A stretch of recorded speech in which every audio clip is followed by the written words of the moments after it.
नमस्कार, आप देख रहे हैं डॉक्टर साहिब आपके साथ मैं हूं मुस्कान दर्शकों। आज के इस एपिसोड में हम बात करेंगे, हम देखते हैं जिन भी लोगों को सांस लेने में दिक्कत है, चाहे अगर हम बात करें अस्थमा के बारे में या फिर सीओपीडी के बारे में, तो उन्हें अक्सर ऐसा डॉक्टर सजेस्ट करते हैं कि आप नोबेलाइज़र लीजिए या फिर आप इन्हेलर लीजिए। इस दोनों में क्या अंतर है, कब क्या सजेस्ट करना चाहिए डॉक्टर को और क्यों लेना चाहिए ये? आज हम इसी बारे में तमाम चीज़ पे बात करेंगे। इस पे बात करने के लिए हमारे साथ मौजूद है बिहार के जाने माने पल्मोलॉजिस्ट डॉक्टर अमिताभ बंका सर। नमस्कार, बहुत बहुत स्वागत है। थैंक सर, मैं यू। आपसे जानना चाहूँगी, जिन भी लोगों को सांस लेने में प्रॉब्लम है, कोई भी ऐसे पेशेंट है सीओपीडी के, अस्थमा के, तो उन्हें नेबुलाइज़र और इन्हेलर सजेस्ट किया जाता है। दोनों में क्या अंतर है? कब लेना चाहिए? इस बारे में थोड़ा बताएँ। देखिए, पहले हमें ये समझना होगा कि अस्थमा, सीओपीडी या जो भी ऑब्स्ट्रक्टिव लंग डिजीज़ होता है, उसका मेन दवाई होता है ब्रोंकोडायलेटर, मतलब जो ब्रोंकस को डायलेट करे, क्योंकि इनमें सांस की नली में सिकुड़न होता है। तो जो दवा हम देते हैं उसको लंग के ब्रोंकस तक पहुंचना होता है, तभी वो इफ़ेक्ट करता है। तो जब आप गोली खाते हैं तो वो पूरे शरीर में जाता है और फिर लंग में जाता है, तो लंग में फ़ायदा करता है, बाकी शरीर में नुकसान करता है। तो हम लोग के पास ऐसा टेक्निक है जिससे हम दवाई को सीधे सीधे लंग में पहुंचा देते हैं, जो बॉडी में नहीं जाता है, तो जिससे साइड इफ़ेक्ट वाला पार्ट ख़त्म हो जाता है और हमको उसका मैक्सिमम बेनिफिट मिलता है। अब हम ये कैसे करते हैं? तो इसी के लिए ये डिवाइस जिनका नाम आपने लिया, नेबुलाइज़र या इन्हेलर।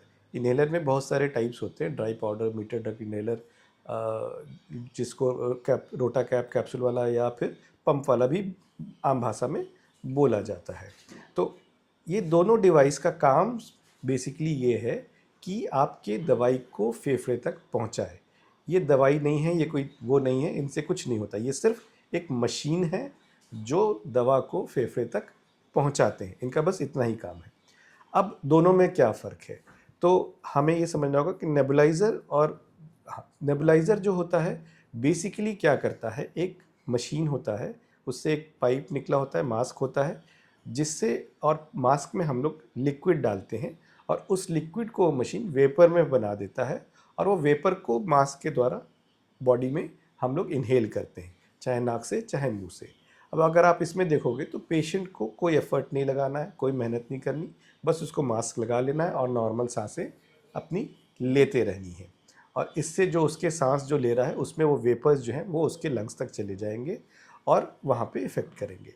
वहीं अगर हम इन्हेलर की बात करें, कोई भी तरह का इन्हेलर हो, उसमें एक छोटा सा टेक्निक वाला पार्ट होता है, जो टेक्निक बहुत बहुत इम्पॉर्टेंट होता है। अगर इन्हेलर को उसके सही तरीके से ना लिया जाए तो उसका आधे से ज़्यादा दवाई जो है वो मुंह में रह जाता है और फेफड़े तक पूरा नहीं पहुंच पाता है, जिससे मरीज को पूरा फ़ायदा नहीं होता है। तो जो पेशेंट ज़्यादा सिक होते हैं, बीमार होते हैं, उनमें हम लोग नेबुलाइज़र प्रेफर करते हैं। और जो पेशेंट स्टेबल हो जाते हैं, जो लॉन्ग टर्म मैनेजमेंट पे हमें रखना होता है और जो अपने से एफ़र्ट ले सकते हैं, उनको हम लोग इन्हेलर पे रखते हैं। तो आप कहोगे कि सर नेबुलाइज़र तो आसान है, सबको नेबुलाइज़र क्यों नहीं हम लोग देते हैं? तो देखिए, एक सिंपल सी बात समझनी पड़ेगी कि नेबुलाइज़र जो है वो एक मशीन होती है जिसके साथ बिजली की आवश्यकता होती है, जिसके साथ बिजली की आवश्यकता होती है। तो आपको एक लिमिटेशन है कि मशीन को बिजली से लगाना पड़ेगा। दूसरा, नेबुलाइज़र जो होते हैं वो बहुत महंगे होते हैं, कॉस्टली होते हैं। वहीं पे हमारे पास इन्हेलर डिवाइसेस हैं जो सिंपल होते हैं, मोबाइल होते हैं और तुरंत हो जाता है। नेबुलाइज़र में एक प्रॉब्लम और है कि वो 10 से 15 मिनट कम से कम लेता है। वहीं पे इन्हेलर एक सिंपल चीज़ें हैं, ओवरऑल एक्सपेंस बहुत कम हो जाता है उसका, और मोबाइल होता है, आप पॉकेट में भी लेके उसको घूम सकते हो, पर्स में लेके घूम सकते हो और उसको कहीं भी कैसे भी आप ले सकते हैं, इमरजेंसी सिचुएशन में भी आप ले सकते हैं।